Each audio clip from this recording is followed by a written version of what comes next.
গোস্বামী বললেন, শরতের শোভাগমনে, ঋতুরানীর শোভাগমনে বর্ষার পঙ্কিল জল যেমন নির্মল হয়, তেমন সাধুমুখে হরিকথা কর্ণ দিয়ে প্রবেশ করলেই তোমার হৃদয়ে শুদ্ধতা আসবেই, নির্মলতা আসবেই। ঋতুর গুণে যদি বর্ষার পঙ্কিল জল নির্মল হয়, শুদ্ধ ভজনানন্দী সাধুমুখনিরিত হরিকথা কর্ণে প্রবেশ করলেই নির্মল। এটা শুধু অপেক্ষা, এটা শুধু অপেক্ষা। এই নির্মলতা যবে এলো, তখন আপনার চরিত্রের মধ্যে কৃপা পাওয়ার পাত্র হলেন। কথাটি বারবার কয়েকদিন ধরে বলছি। আজকাল সাধু যেতে গেলে পায়ে পড়ে, সবাই পায়ের ধুলো নেয়, আর একটা কথা বলে, বাবা মাথায় একটু হাত দিন। আমিও এরকম করেছি, কিন্তু কাজ খুব হচ্ছে না। কৃপা করুন বললেই কি কৃপা হয়? কৃপাকে ওইভাবে পেতে হয় যে হাতের মুঠো করে দিয়ে দিলাম, বাবা তোমার মাথায় হাত দিই। ছিল বৈষ্ণব পদ বাবা বলছেন, পা খামছালে কি কৃপা হয়? কৃপাটা কি? কৃপা ছাড়া হবে না তো। কৃপাটা কি? কৃপাটা ওইভাবে পেতে হয়। আচ্ছা, সূর্য উদয় হলো, অরুণোদয়ে চারিদিকে আলো বিকশিত হলো, চারিদিকে আলো ছড়িয়ে পড়লো, আলোটা আপনার ঘরের দুয়ার পর্যন্ত এলো। সূর্য কি চিৎকার করে নবমণ্ডল থেকে বলবে, আমি আলো হয়ে ঘরে এসেছি, ঘরের দুয়ার খুলে আমাকে ঘরে নাও? ঘুমাচ্ছে মা? ঘুমায় না, চিৎকার করে বলবে না। বলবে কি? আপনি আলো ঘরে নিতে গেলে কি করতে হবে আপনাকে? দুয়ারটা তো কৃপা বইছে, ভাগবত কৃপা, নামের কৃপা, মহামহিমার কৃপা স্রোতের মতো, বাতাসের মতো, সূর্য কিরণের মতো বইছে, কিন্তু দুয়ার খোলা হলো না। কৃপা করো বললেই হয়? কৃপা কি আর ওইরকম যে হাতে করে দিয়ে দিলাম? বাবা, অনেক মা বাচ্চাদের এনে বলে, বাবা আশীর্বাদ করো ও যেন শান্ত হয়, বড় দুষ্ট। আমরা মাঝে মাঝে বলি, ও যেন আরো দুষ্ট হয়। আরে বাচ্চা ছেলেকে বুড়ো বানাতে চাইছো কেন? ও টকবক করছে, ওর রক্ত, প্রতিক্ষণে ওর ভিতরে জীবনী শক্তি বাড়ছে, ও শান্ত হয়ে যাবে কি জরাগ্রস্ত হবে? এসব এসব চাইতে নাই। আমার ছেলেটাকে আশীর্বাদ করুন, বড় দুষ্ট। আরে ওরা দুষ্ট হবে না তো কে দুষ্ট হবে?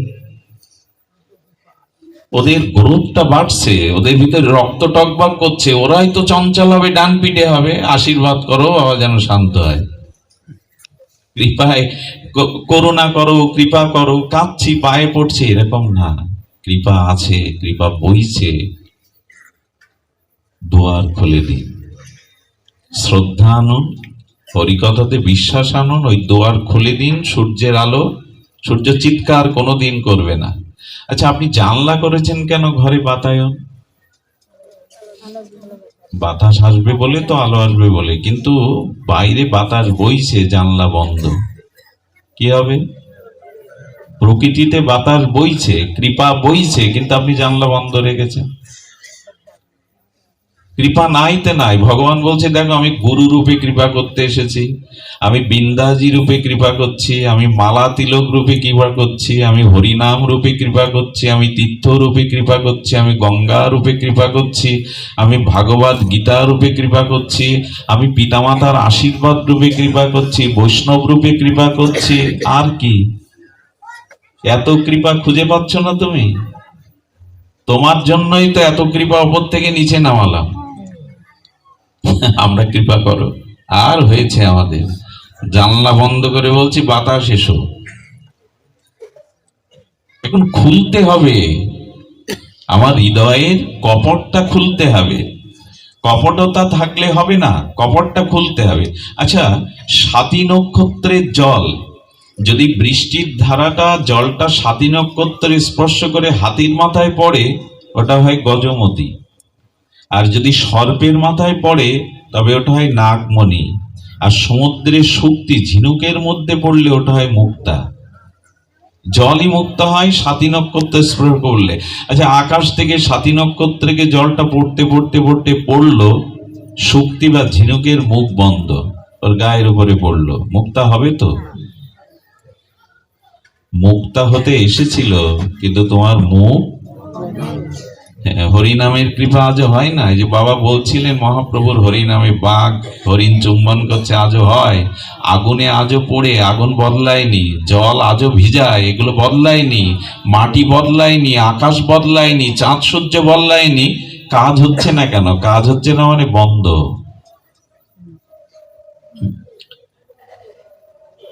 হৃদয় দুয়ার বন্ধ। হরি নামে বিশ্বাস নেই, হরি কথায় বিশ্বাস নেই, সাধুগুরুতে শাস্ত্রে বিশ্বাস নেই। তো দুয়ার বন্ধ থাকলে ঝিনুকের উপরে পড়লে কি করে মুক্ত হবে? আর হয়েছে যা হওয়ার তা হয়েছে। আচ্ছা লক্ষ্য করুন, আমি কারো কাছে গিয়ে ঘি চাইছি, বলে পাত্র কই? যদি বলি একে দিন, আঁচলে দেন। ঘি নেওয়ার পাত্র কি আঁচল? ওতে কি হবে? দুটোই নষ্ট, কাপড়ও নষ্ট, ঘিও নষ্ট। পাত্র হতে পারছি না তো যে ওখানে কৃপা সুরক্ষিত হবে। শিশুর হাতে আগুন দিলে ও নিজে পুড়বে নাকি কাউকে পোড়াবে? ওর হাতে ধারালো অস্ত্র দিলে নিজে রক্তাক্ত হবে নালে কেউ রক্তাক্ত হবে? পাত্র চাই তো। কৃপা করবার আগে আমার পাত্রটা কি? হৃদয়টা সরল করতে হবে, নিষ্কপট করতে হবে। ভেতরে এক ব্যবহার, বাইরে আর এক ব্যবহার। পাত্র নয়তো তো ওখানে কি করে আসবে? এই যেন কৃপা বইছে, কৃপা আছে, আজও আপনি পেতে পারেন। প্রয়োজন হলো নিজেকে প্রস্তুত করা, পাত্র করা। এই পাত্রটা হলো একটু নিজের ভিতরে শ্রদ্ধা আনন, বিশ্বাস আনন। আরেকটি জিনিস আমাদের মধ্যে ভর করেছে, সেটি হলো ভয়। এই ভয় দূর করবার একটা মন্ত্র আমরা একটু জানবো। ভয় মানুষকে তাড়া করে ফিরছে, বিশেষত রোগের ভয়, মৃত্যুর ভয়, শত্রুর ভয়। ভয় তো আছেই। ভয় দূর করবার জন্য মহাত্মারা বলেছেন, আমরা কিন্তু কৃপা পাওয়ার পাত্র পেলাম, নিষ্কপট হতে হবে। হৃদয়টায় শ্রদ্ধা, আস্থা, বিশ্বাস থাকতে হবে। তা না হলে কি হবে? আমাদের চারটে অনাথ এসে ভজন সাধন নষ্ট করে দেবে। ভজন সাধন হচ্ছে, তার ফল পাচ্ছেন না, কৃপা পাচ্ছেন না চারটে কারণে। অন্যথা স্বতন্ত্র কাম অনর্থাদি যার ধাম, ভক্তি পথে সদা দেয় ভঙ্গ। ঠাকুর মশার যা বাণী না, এর তো কথা না, বাণী। অন্যথা স্বতন্ত্র কাম, শব্দটির দিকে ধ্যান দিন। অন্যথা স্বতন্ত্র কাম অনর্থাদি যার নাম, ভক্তি পথে সদা দেয় ভঙ্গ। ভক্তিপথ এগোতে দেয় না, পিছিয়ে দেয়, ভেঙে দেয়। কি? স্বতন্ত্র কাম। শব্দটা বড় দার্শনিক শব্দ। শব্দটা কি বলা হলো? স্বতন্ত্র কাম। স্বতন্ত্র কাম কাম ভক্তিপথে ভঙ্গ করে দেয়, ভক্তিপথে আপনার এগোতে দেবে না। সমস্ত অনাত্ম, অনাত্ম শব্দের অর্থ কি? অর্থ শব্দের অর্থ প্রয়োজন। আমাদের প্রয়োজন কি? বাড়ি, গাড়ি, টাকা, বাংলো। মহাপ্রভু প্রয়োজন কি বলেছেন? প্রেম, ভক্তি, প্রয়োজন। এই তো, এই ভক্তি প্রেমের অর্থ শব্দের অর্থ প্রয়োজন। অনার্থ মানে ওই প্রয়োজনে যা অন্তরায় হয়, প্রয়োজনে যা বাধা হয়, তার নাম হলো অনর্থতা। প্রেম ভক্তির পদে অনর্থ হলো স্বতন্ত্র কাম। একটু অনুরোধ করছি শব্দটা ধ্যান দিয়ে শোনার জন্য। শব্দটা 3 বার বলে ফেলেছি। ওই যে আপনার পাশে, জয় রাধা। ভাগবত হোসের ঘুমালে কষ্ট হয়। আগে হতো বেশ কিছু বলতাম, এখন আনন্দ হয়। মানুষের ভেতরে শান্তি নেই, বাড়িতে ঘুম হয় না, ভালো ঘুম কারোরই হয় না। এখানে এসে যখন কেউ ঘুমায়, বলি অন্তত শান্তিটা তো পাচ্ছে সে, ঘুমাতে দাও। হরি কথা শুনলে হৃদয়টা খুব স্বস্তি হয়, আর ওই সময় ঘুম আসে। এখন বলি মা ঘুমাও, বাড়িতে তো ভালো ঘুম নাই, চিন্তা, এখানে একটু যদি সুখ পাও আমার জন্ম সার্থক। এই জন্য ঘুমালেও আর আপত্তি নেই। কায় ক্লেশ শরীর, অসুস্থ শরীর, কিন্তু ঘুম একদিন আসছে, ওই দিন আর ডেকে আপনাকে জাগানো, সে ঘুম সামনে আসছে, ওই দিন আর কেউ ডাকবে না। ডাকলেও আজকে ঘুমায়েন না, ওই দিন ঘুমাবেন নিশ্চিন্তে। আজকে এখানে ঘুমাবেন না, ওই যে ঘুম আসছে ওই ঘুম আর আপনাকে কেউ জ্বালাতনও করবে না, ওঠো ওঠো বলে। ওই দিন ঘুমিয়েন, আজকে ঘুমায়েন না। অবশ্য কারো যদি নিতান্তই ঘুম আসে সতর্ক হয়ে যান। অনর্থ শব্দের অর্থ হলো যা প্রয়োজনের অন্তরায়, প্রয়োজন ভক্তি, প্রয়োজন প্রেম, তাতে যা অন্তরায় বাধা তার নাম অনর্থ।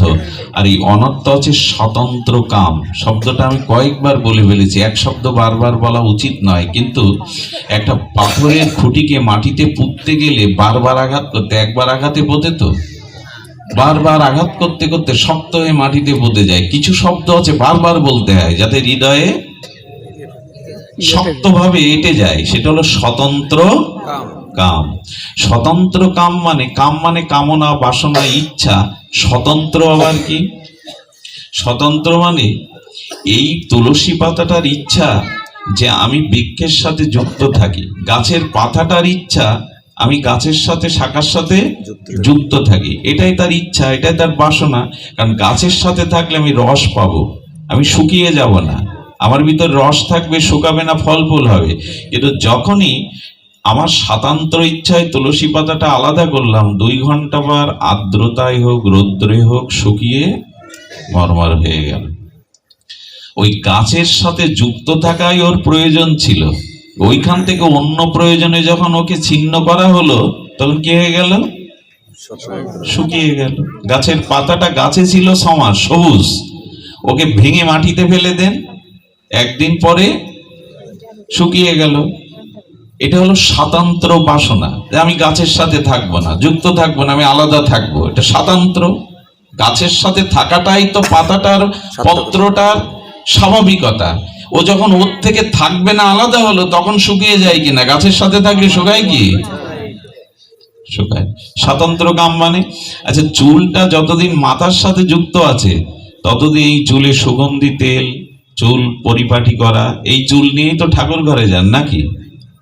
তখন কি আর অপবিত্র থাকে? কিন্তু চুলটা যদি মাথা থেকে খসে ভোগে পড়ে যায়, এত দোষ তখন হলো কেন? মাথা ভর্তি তো এত চুল, তখন দোষ নেই ঠাকুর ঘরে, একটা খসে পড়াতে দোষ কেন? একটু বলুন, দোষ কেন? কি উত্তরে?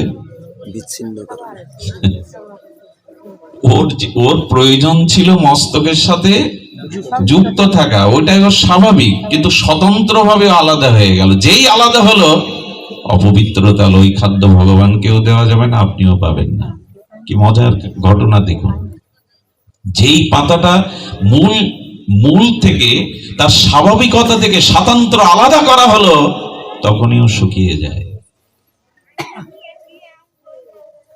পাখির পালকটা পাখির সাথে থাকবে, এটা পালকের সাথে জুড়ে থাকবে, এটাই তো তার স্বাভাবিক।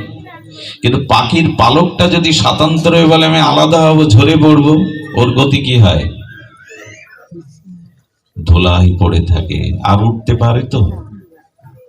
ঠিক জীব যখন ভগবানের সেবা, ভগবানকে আনন্দ, ভগবানের সেবা, ভগবানকে স্মরণ না করে, অর্থাৎ তার জীবনের লক্ষ্য ভগবান প্রাপ্তি না হয়ে, প্রেম ভক্তি প্রাপ্তি না হয়ে, ভজন প্রাপ্তি না হয়ে, ওই মূল থেকে সরে এসে স্বাতন্ত্র যখন সে অভিমান, অহংকারে, কামনায়, বাসনায় আমি আমার করতে থাকে, তখনই তার মধ্যে স্বাতন্ত্র কাম এসে ভজন পথ থেকে টেনে বিচ্ছিন্ন করে দেয়। ঠাকুর মশাইয়ের এক একটা শব্দ না, অন্যথা স্বতন্ত্র কাম, ভগবত সেবা, ভগবত আরাধনা, নিত্য নিরন্তর ভগবানের চেতনার সাথে যুক্ত না থেকে যখন তুমি অন্য ভাবনা আনবে, অন্য চিন্তা আনবে, ভগবানের চরণ থেকে, নাম থেকে যখন দূরে সরে যাবে, স্বতন্ত্র কাম এসে তোমাকে মানে ভক্তিপথ থেকে ভঙ্গ করে দেবে। এর ছোট্ট দৃষ্টান্ত দেখুন, এই যে দেয়ালটার দিকে তাকান, ওটা প্লাস্টার করে পেন্টিং করা হয়েছে, তাই না? আচ্ছা, ওর মধ্যে কালকে খুঁড়ে খুঁড়ে একটা ইট প্লাস্টার বাদ দিয়ে দিন, রং বাদ দিয়ে দিন, খালি ইট বের করে দিন। আগামী বছর এখানে পাঠ শুনতে আসলে ওই ইটটার দিকে তাকিয়ে কি দেখবেন? ছত্রাক জন্মে গেছে। বাতাসে ছত্রাক উড়ে বেড়ায় না, কিন্তু ওর পাশে যেটা প্লাস্টার করা, পেন্টিং করা, ওই ইটে ছত্রাক জন্মায়নি। কারণ কারণ ছত্রাক আশ্রয় নেওয়ার মতো ওর সাপোর্টটা দেওয়া ছিল, ওর প্লাস্টার করে রং দিয়ে, এই জন্য ছত্রাক বাতাসে উড়ে বেড়ালেও ওইখানে ঠিক পাত্র বা স্থান পায়নি। যেইটা আলাদা করা হলো, স্বতন্ত্র করা হলো, তাকে সাপোর্ট দেওয়া না হলো, প্রতিকূল অবস্থা থেকে নিজেকে রক্ষা করবার যখন সাপোর্ট না দেওয়া হলো, তখনই ছত্রাক জন্মে গেল। আমাদের হৃদয়ে যখনই ভগবত চিন্তা ভুলে যাবেন, ভগবত স্মরণ ভুলে যাবেন, যখন মানুষের কল্যাণের চিন্তা ভুলে যাবেন, যখন মানুষকে সম্মান করতে ভুলে যাবেন, তখন স্বতন্ত্র কাম এসে শাওলা জমে গিয়ে শুকিয়ে অপবিত্র করে দেবে, ভক্তিপথ থেকে টান মেরে। হচ্ছে তো তাই, শরণার হয়েছে ভগবানকে, শরণার হয়েছে। এই জন্য গোবিন্দ বলছেন সতর্ক হও, আমাকে স্মরণ না করলে ক্ষতি হয়ে যাবে। আমাকে স্মরণ না করলে, ভগবত ভাবনা হৃদয়ে স্মরণ না থাকলে ক্ষতি হয়ে যাবে। ক্ষতি তো হয়েই গেছে, আর কি ক্ষতি হবে? এই জন্য স্বতন্ত্র কামনা ত্যাগ করে জীবনের একটা লক্ষ্য স্থির করুন, যে আমাকে এই জন্মেই ভগবানকে পেতে হবে। বহু নাম জন্ম নামান্তে না, এই জন্মেই ভগবানকে পেতে হবে। এই জন্মেই নিজেকে একটু উদ্ধার করতে হবে, এগিয়ে থাকতে হবে। আর তার জন্য স্বতন্ত্র কামনা বাদ দিন। এটা চাই, ওটা চাই, এই চাই, এই আর কত। এই জন্য স্বতন্ত্র কামকে যদি অনর্থ আপনাকে পিছিয়ে দেবে। অন্যতা স্বতন্ত্র কাম অনত্যাদি যার নাম, ভক্তিপথে সদা দেয় ভঙ্গ। এইবার দেখুন কি বলছেন ঠাকুর মশাই, উপায়টা বলেই বিশ্রাম। উপায় কি বলছেন? কাম ক্রোধ সাধকেরে কিবা সে করিতে পারে। আরে বাবা, চ্যালেঞ্জ ছুড়ে দিয়েছেন ঠাকুর মশাই। কিবা সে করিতে পারে কাম ক্রোধ সাধকেরে, যদি হয় সাধু জনার সঙ্গ। রাধে রাধে। এই দেখুন, মুষ্টিবদ্ধ করে চ্যালেঞ্জ ছুড়ে দিয়েছেন স্বতন্ত্র কামের দিকে। কি বলছেন? অন্যতা স্বতন্ত্র কাম অনত্যাদি যার নাম, ভক্তিপথে সদা দেয় ভঙ্গ। কাম ক্রোধ সাধকেরে কিবা সে করিতে পারে, যদি হয় সাধুজনার সঙ্গ। বাবা, কি করতে পারে ও আমায় কাম ক্রোধ? যদি সাধু চরণে, শ্রী গুরু চরণে, ভগবানের নামের চরণে আমি অবস্থান করি, ওর সাধ্য নেই কিছু করার। কত বলিষ্ঠ ভজন প্রভাবে বলছেন, কাম ক্রোধ সাধকেরে কিবা সে করিতে পারে, যদি হয় সাধুজনার সঙ্গ। এখানে একটি কথা বলা দরকার, জীবনে যদি সত্যিই নিজের কল্যাণ চান, নিজের লক্ষ্যপথে পৌঁছাতে চান, দয়া করে, করুণা করে অসৎ সঙ্গ ত্যাগ করুন। এই কথাটা তো সবাই বলে, সব শাস্ত্রই বলে। অসৎ সঙ্গ বলে কি শুধু ব্যক্তির সঙ্গ? দেখুন, একজন দুধ খেয়ে ভজন করে, কি খেয়ে? ফল খেয়ে ভজন করে। কত বড় মহাত্মা, কত বড় ত্যাগী। আহার শব্দের অর্থ শুনুন। আহার শুদ্ধে সত্তা শুদ্ধি, সত্তা শুদ্ধে ধ্রুবানুসৃতে। আহার শুদ্ধ হলে হৃদয়টা শুদ্ধ হয়। তো বলছেন, আহার কাকে বলে? বাহির থেকে যা ভেতরে আহরণ করা হয়, গ্রহণ করা হয়, ভেতরে নেওয়া হয়, তার নাম আহার। শুধু ভাত অন্ন না, বাইরে থেকে যা কিছু আহরণ করে ভেতরে নেওয়া হয় তার নাম আহার। আর ভেতর থেকে যা বাইরে প্রকাশ হয় তার নাম ব্যবহার। এই দুটি জিনিস ঠিক হলে মানুষ 16 আনা না 18 আনা শুদ্ধ হয়ে যায়। আহার আর কি বললাম? ব্যবহার। বাইরে থেকে ভেতরে যায় তার নাম আহার, ভেতর থেকে যা বাইরে প্রকাশ পায় তার নাম। এই দুটোই ভুলিয়ে গেছে, এই দুটোই ঝড়ের মতো ওলট পালট হয়ে গেছে। আর শুদ্ধ না হলে ও যতই চিৎকার করুন, মন ঠিক থাকলেই হলো। খুব বলে মানুষ, আরে রাখো তোমার মন ঠিক থাকলে হলো। আরে স্বয়ং অর্জুন, যার সারথি রূপে কৃষ্ণ সামনে দাঁড়িয়ে, সেই বিশ্ববিজয়ী ভগবানের সখা বলছে, চঞ্চলা হি মন কৃষ্ণ প্রমার্থী বলদ্দিরাম। হে কৃষ্ণ, বায়ুকে রুদ্ধ করা সম্ভব, মনকে রুদ্ধ করা সম্ভব না। আর আপনি বলে দিলেন মন শুদ্ধ হলে হয়ে গেল। অর্জুন শ্রীকৃষ্ণকে সামনে বলছেন, মন নিয়ন্ত্রণ করা বায়ু নিয়ন্ত্রণের থেকে কঠিন। আর আপনি বলে দিলেন। এসব বলি আউড়িয়ে পার পাওয়া যাবে না। মন শুদ্ধ হলে সব হলো। এমনি এমনি হবে মন শুদ্ধ? এই জন্য এইসব বলিতে কাজ নাই, আহারটা শুদ্ধ করতে হবে। তো আহার করি, তো আমি দুধ আহার করি, ফল আহার করি, বললেন এটা আহরণ করি, কিন্তু 3 ঘন্টা টিভি দেখি। ওই আহারটা কি হলো? চোখ দিয়ে বাইরে থেকে যা ভেতরে ঢোকায়। মোবাইলে 3 ঘন্টা পড়ে থাকি, ও দুধ কাজ করবে না, ভবিষ্যন্ন কাজ করবে না। হ্যাঁ, এক বাটি দুধের মধ্যে সাপ এঁটো করে দিয়ে গেল, কি হবে সেই দুধ? কাজ হবে? আমাদের দশা তো তাই। এইখানে 2 ঘন্টা সাধুসঙ্গ করি, আর শুরু হয় বাইরে গিয়ে, এটা কাজ হবে কি?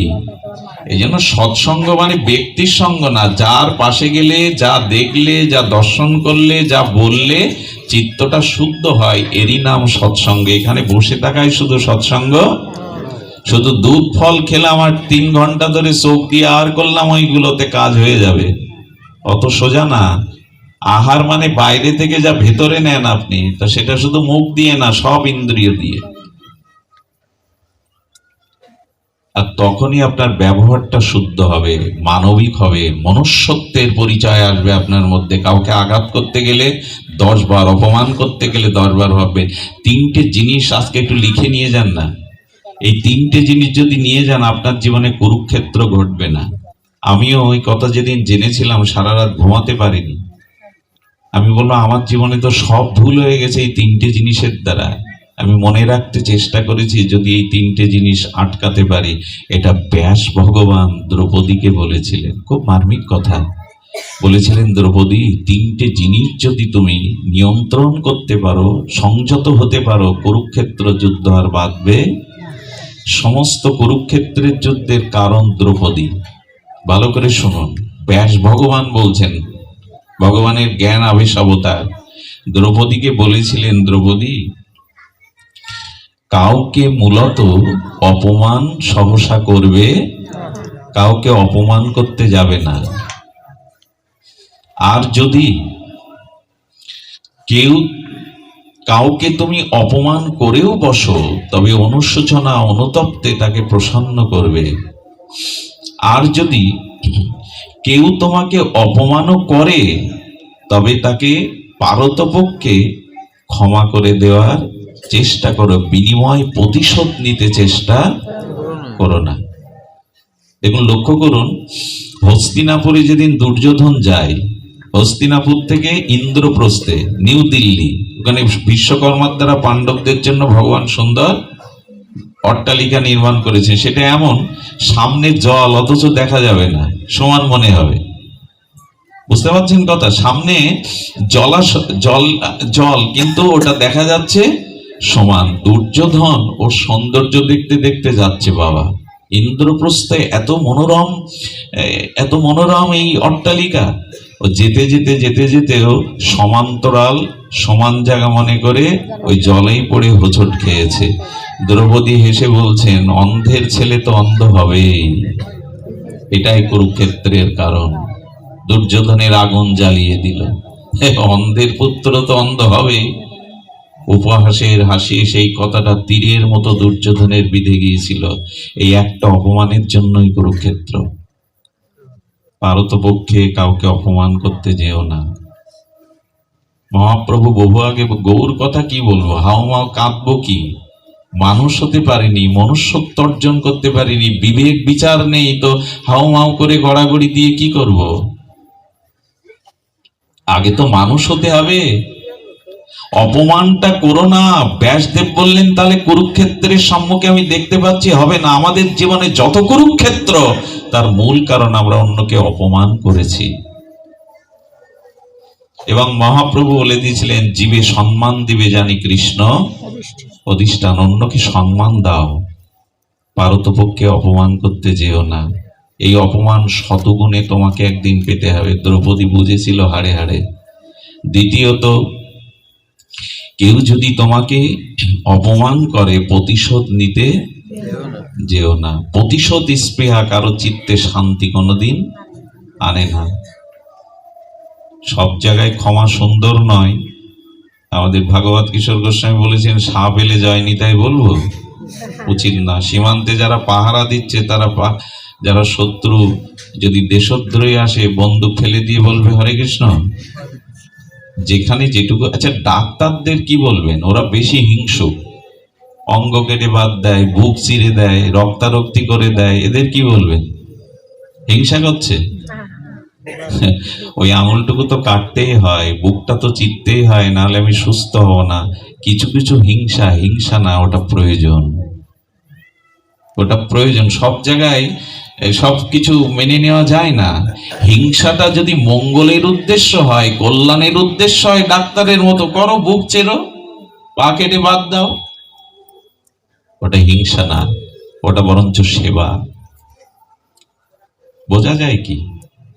এই জন্য যদি কেউ অপমান করে থাকো, প্রতিশোধ নিতে যেও না। একটা কথা বলি, কারো যদি দুফোঁটা চোখের জল ফেলার কারণ হন, আপনাকে কোটি চোখের জলের জন্য অপেক্ষা করতে হবে। লিখে নিন, কাঁদালে কাঁদিতে হয়, সহসা কাউকে কাঁদাবেন না, আপনাকে কাঁদতে হবে, একটু তুলে রাখুন। এটা একটা দৃষ্টান্ত আছে, যেদিন কংস বধ করে দেবকীকে, বসুদেবকে মুক্ত করতে গেলেন, দেবকী তখন অভিমানে বুকের দুধ কৃষ্ণকে খাওয়াতে পারেনি, মা বলা ডাক শোনেনি, তাকে কোলে নিতে পারেনি। তখনই কৃষ্ণকে বলছেন দেবকী, আমাকে প্রণাম করো না, আমি তোমাকে গর্ভে ধরেছি, আমি কৃষ্ণ জননী দেবকী, কিন্তু বুকের দুধ ঝরে গেছে, তোমার মুখে দিতে পারিনি, মা ডাক শুনতে পারিনি, কারণ কি? উত্তর দাও। ভগবান আর কি উত্তর দেবে? বলছে, মা এবার আমার দিকে তাকাও। তাকিয়ে দেখে কৃষ্ণ নেই, ধনুর্ধারী রাম দাঁড়িয়ে। মনে পড়ে, মা ত্রেতা যুগে যখন আমাকে বনবাসে দাও, কৌশল্যা বড় কেঁদেছিল, কইকেয়ী রে, ভরত রাজা হোক, আমি আনন্দ পাবো, কিন্তু দাসী করে রাখ, আমার রামকে বনবাসে পাঠিয়ে মা বলা ডাক হতে বঞ্চিত করিস না। ওদিন কাঁদিয়েছিলে, এই জন্য কাঁদতে হচ্ছে, আরো কাঁদতে হবে আগামীতে। কারো চোখের জল ফেলাবেন না, এটা বড় ভয়ানক। ফিরে আসবে ক্রিয়া ইজিক্যাল টু প্রতিক্রিয়া তো আছে, কিছু করে দোলনাটা জোরে ধাক্কা দিনও আপনার দিকেও ফিরে আসবে। আর বললেন, পারতপক্ষে যদি কেউ অপমান করে, তাকে ভেতর থেকে ক্ষমা করে দেওয়ার চেষ্টা করো। এই তিনটে কথা আজকে আমরা লিখে নিই।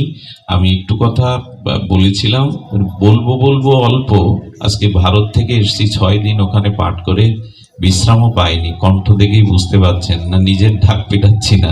যেন মনে করেছিলাম যে আমিও, কিন্তু এখন যে পরিবেশটা না, এখানে হরিকথার পরিবেশ তৈরি হয়ে গেছে, কান পাতুন। তো আমি আর বিলম্বিত না করে এই যে ভয় দূর করবার জন্য আপনাদের একটু বলবো, ভোগের অগ ভয়ং, কুলেশ চ্যুতি ভয়ং, বৃত্তে নির্বালতা ভয়ং, মানে দন্য ভয়ং, বলে রিপু ভয়ং, রূপে জরায়া ভয়ং, শাস্ত্রে বাদী ভয়ং, গুণে খলা ভয়ং, কায়ে কিতাৎস্ত ভয়ং, সর্বং বস্তু ভয়ান নিতাং ভুবি নির্নাং, বৈরাগ্য অভয়ম। কি অদ্ভুত একটি শ্লোক এখানে এসেছে। অধিক বিষয় ভোগ যদি করেন, তাহলে রোগ এসে ধরবে।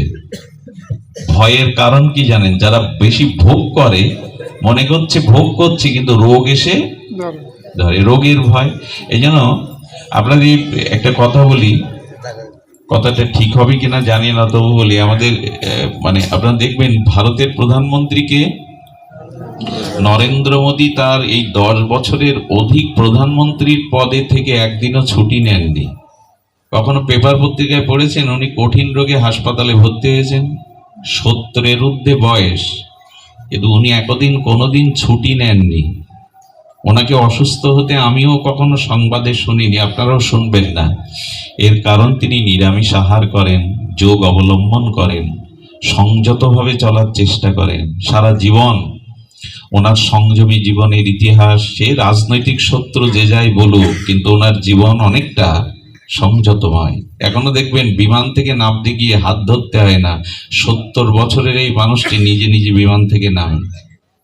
এর কারণ একটাই, ভোগ করলে রোগ এসে ধরে তাড়াতাড়ি। ভোগ তো ভালোই লাগে, কিন্তু রোগ আসলে ভালো লাগবে না। কিন্তু এই জন্য ভোগে রোগের ভয়। ভয় কারণ কি? রোগে ভোগের আক্রান্ত হওয়ার ভয়। আর সদংশে জাত ব্যক্তির প্রতিষ্ঠা শ্রুতির ভয়। উচ্চকুলে জন্মালে আপনার ভয় কি জানেন?